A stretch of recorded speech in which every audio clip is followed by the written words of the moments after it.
The Dilettante by Edith Wharton. It was on an impulse hardly needing the arguments he found himself advancing in its favor that Thursdale, on his way to the club, turned as usual into Mrs. Vervain's street. The as usual was his own qualification of the act, a convenient way of bridging the interval, in days and other sequences, that lay between this visit and the last.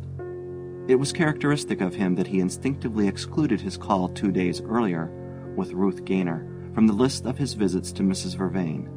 The special conditions attending it had made it no more like a visit to Mrs. Vervain than an engraved dinner invitation is like a personal letter.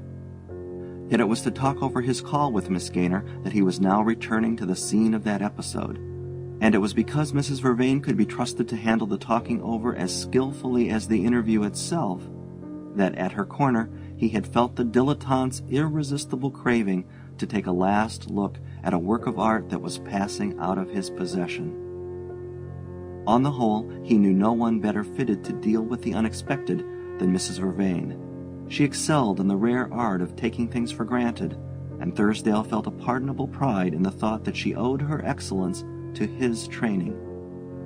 Early in his career, Thursdale had made the mistake, at the outset of his acquaintance with a lady, of telling her that he loved her and exacting the same avowal in return. The latter part of that episode had been like the long walk back from a picnic, when one has to carry all the crockery one has finished using. It was the last time Thursdale ever allowed himself to be encumbered with the debris of a feast.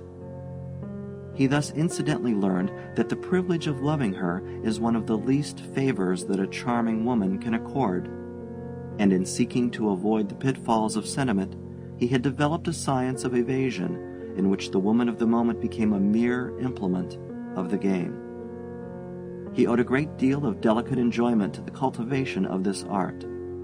The perils from which it had been his refuge became naively harmless.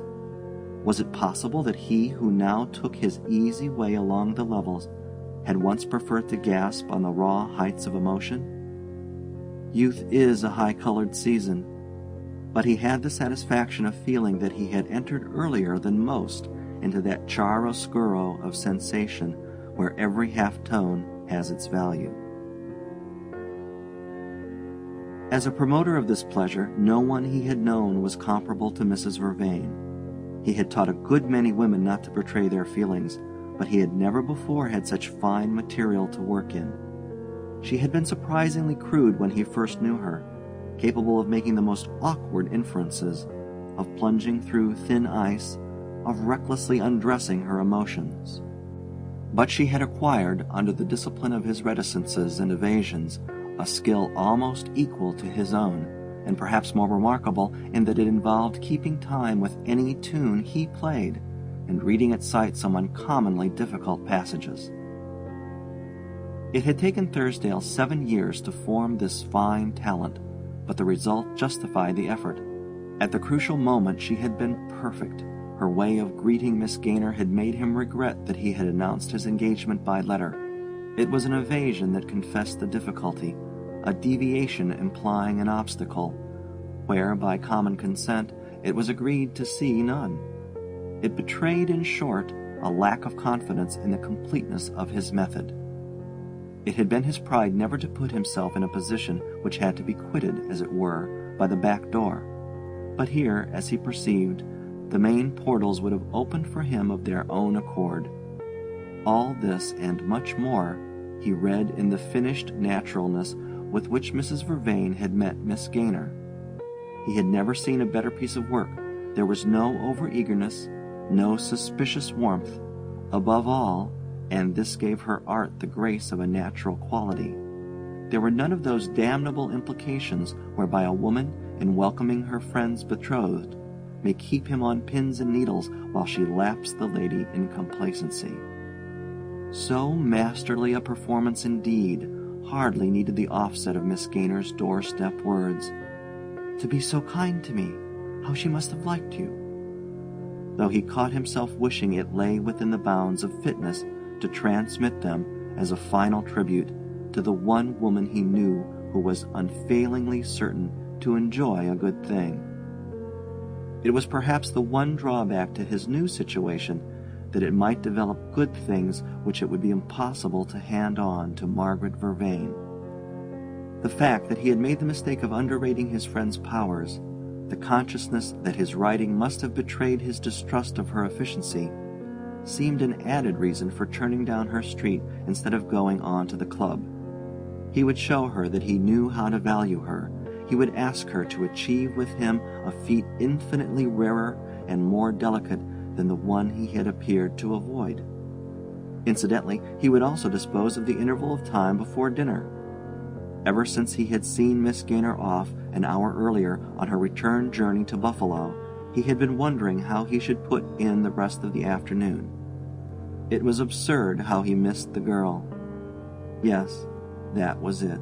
The desire to talk about her was, after all, at the bottom of his impulse to call on Mrs. Vervain.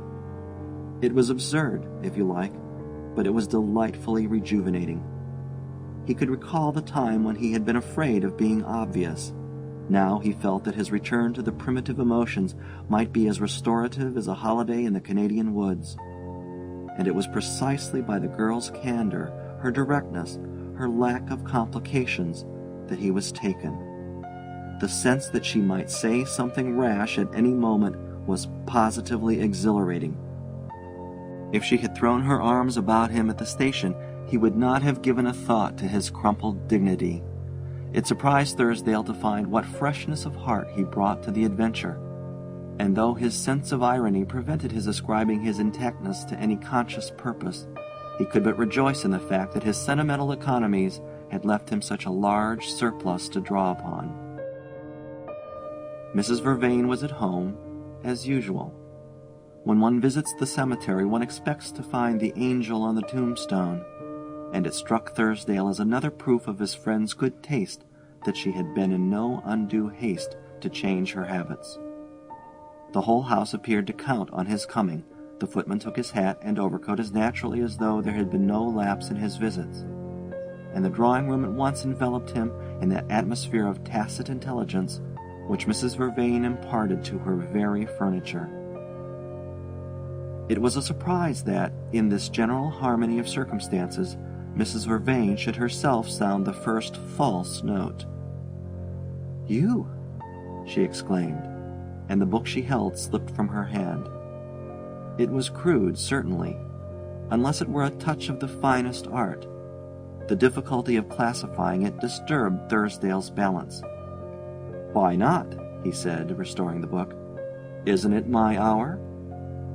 And as she made no answer, he added gently, "Unless it's someone else's." She laid the book aside and sank back into her chair. "Mine merely," she said. "I hope that doesn't mean that you're unwilling to share it." "With you? By no means. You're welcome to my last crust." He looked at her reproachfully. "Do you call this the last?" She smiled as he dropped into the seat across the hearth. "It's a way of giving it more flavor." He returned the smile. "A visit to you doesn't need such condiments." She took this with just the right measure of retrospective amusement. "Ah, but I want to put into this one a very special taste," she confessed. Her smile was so confident that it lulled him into the imprudence of saying, "Why should you want it to be different from what was always so perfectly right?" She hesitated. "Doesn't the fact that it's the last constitute a difference?" "The last? My last visit to you?" "Oh, metaphorically, I mean. There's a break in the continuity." Decidedly, she was pressing too hard, unlearning his arts already. "I don't recognize it," he said. "Unless you make me," he added, with a note that slightly stirred her attitude of languid attention. She turned to him with grave eyes. "You recognize no difference whatever?"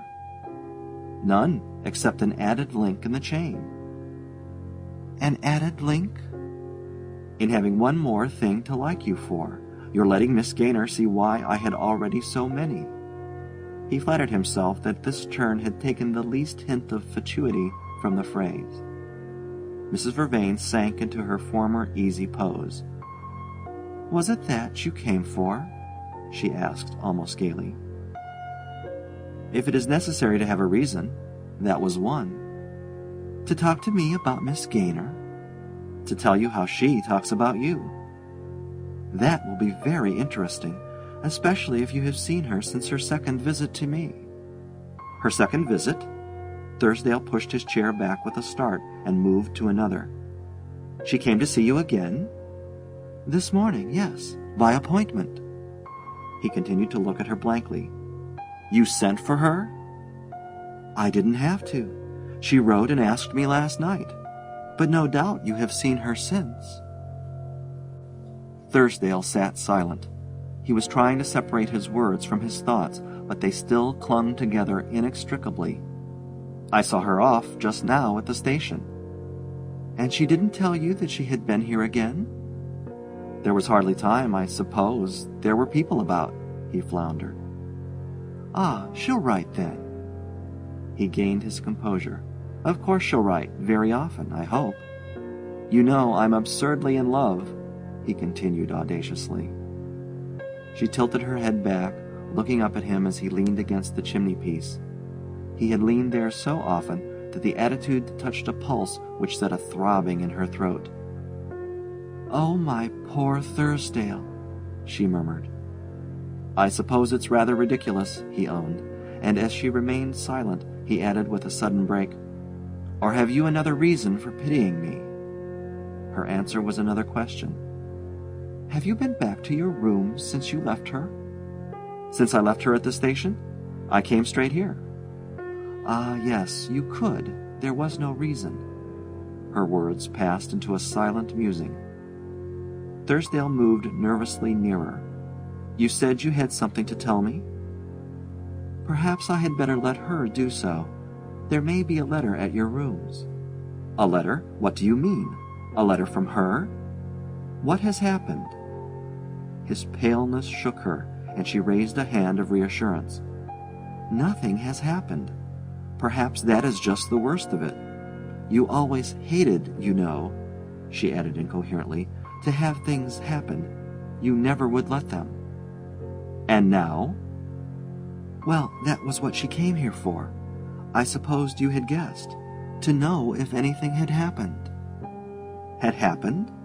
He gazed at her slowly. "Between you and me?" he said with a rush of light. The words were so much cruder than any that had ever passed between them that the color rose to her face, but she held his startled gaze. "You know, girls are not quite as unsophisticated as they used to be. Are you surprised that such an idea should occur to her?" His own color answered hers. It was the only reply that came to him. Mrs. Vervain went on smoothly. "I supposed it might have struck you that there were times when we presented that appearance." He made an impatient gesture. "A man's past is his own." "Perhaps. It certainly never belongs to the woman who has shared it. But one learns such truths only by experience, and Miss Gaynor is naturally inexperienced." "Of course, but supposing her act a natural one," he floundered lamentably among his innuendos. "I still don't see how there was anything—" "Anything to take hold of? There wasn't." "Well, then," escaped him in crude satisfaction, but as she did not complete the sentence, he went on with a faltering laugh. "She can hardly object to the existence of a mere friendship between us." "But she does," said Mrs. Vervain. Thursdale stood perplexed. He had seen on the previous day no trace of jealousy or resentment in his betrothed. He could still hear the candid ring of the girl's praise of Mrs. Vervain. If she were such an abyss of insincerity as to dissemble distrust under such frankness, she must at least be more subtle than to bring her doubts to her rival for solution. The situation seemed one through which one could no longer move in a penumbra, and he let in a burst of light with the direct query, "Won't you explain what you mean?" Mrs. Vervain sat silently, not provokingly, as though to prolong her distress, but as if, in the attenuated phraseology he had taught her, it was difficult to find words robust enough to meet his challenge. It was the first time he had ever asked her to explain anything, and she had lived so long in dread of offering elucidations which were not wanted that she seemed unable to produce one on the spot. At last she said slowly, "She came to find out if you were really free." Thursdale colored again. "Free?" he stammered with a sense of physical disgust at contact with such crassness. "Yes, if I had quite done with you." She smiled and recovered security. "It seems she likes clear outlines. She has a passion for definitions." "Yes, well," he said, wincing at the echo of his own subtlety. "Well, and when I told her that you had never belonged to me, she wanted me to define my status, to know exactly where I had stood all along." Thursdale sat gazing at her intently. His hand was not yet on the clue. "And even when you had told her that?" "Even when I had told her that I had had no status, that I had never stood anywhere, in any sense she meant," said Mrs. Vervain slowly. "Even then she wasn't satisfied, it seems." He uttered an uneasy exclamation. "She didn't believe you, you mean?" "I mean that she did believe me, too thoroughly." "Well then, in God's name, what did she want?" "Something more. Those were the words she used." "Something more? Between you and me? Is it a conundrum?" He laughed awkwardly. "Girls are not what they were in my day. They are no longer forbidden to contemplate the relation of the sexes." "So it seems," he commented. "But since, in this case, there wasn't any—" He broke off, catching the dawn of a revelation in her gaze. "That's just it. The unpardonable offense has been in our not offending." He flung himself down despairingly. "I give it up. What did you tell her?" he burst out with sudden crudeness. "The exact truth. If I had only known," she broke off with a beseeching tenderness. "Won't you believe that I would still have lied for you?" "Lied for me? Why on earth should you have lied for either of us?" "To save you, to hide you from her to the last, as I've hidden you from myself all these years." She stood up with a sudden tragic import in her movement. "You believe me capable of that, don't you? If I had only guessed, but I have never known a girl like her. She had the truth out of me with a spring." "The truth that you and I had never—" "Had never, never in all these years. Oh, she knew why. She measured us both in a flash. She didn't suspect me of having haggled with you. Her words pelted me like hail. He just took what he wanted, sifted and sorted you to his taste, burnt out the gold and left a heap of cinders. And you let him, you let yourself be cut in bits." She mixed her metaphors a little. "Be cut in bits and used or discarded, while all the while every drop of blood in you belonged to him. But he's Shylock, and you have bled to death of the pound of flesh he has cut out of you. But she despises me the most, you know, far the most," Mrs. Vervain ended. The words fell strangely on the scented stillness of the room. They seemed out of harmony with its setting of afternoon intimacy, the kind of intimacy on which at any moment a visitor might intrude without perceptibly lowering the atmosphere. It was as though a grand opera singer had strained the acoustics of a private music room. Thursdale stood up, facing his hostess. Half the room was between them, but they seemed to stare close at each other now that the veils of reticence and ambiguity had fallen. His first words were characteristic. "She does despise me, then," he exclaimed.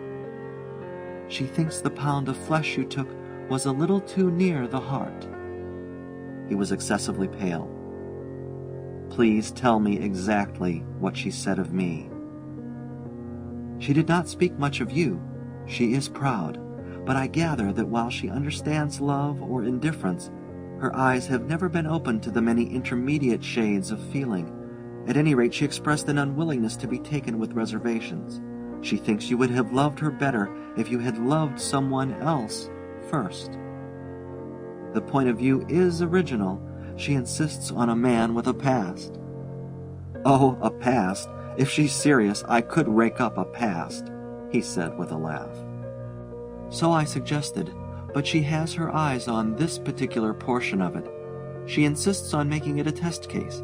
She wanted to know what you had done to me, and before I could guess her drift, I blundered into telling her. Thursdale drew a difficult breath.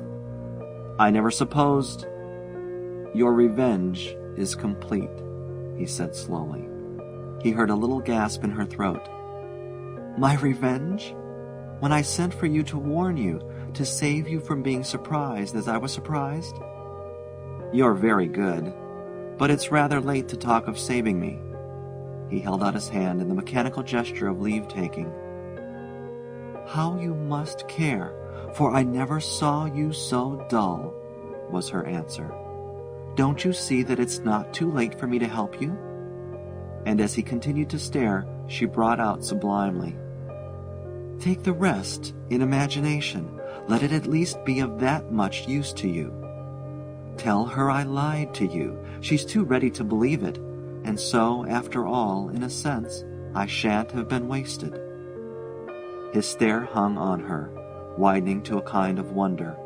She gave the look back brightly, unblushingly, as though the expedient were too simple to need oblique approaches.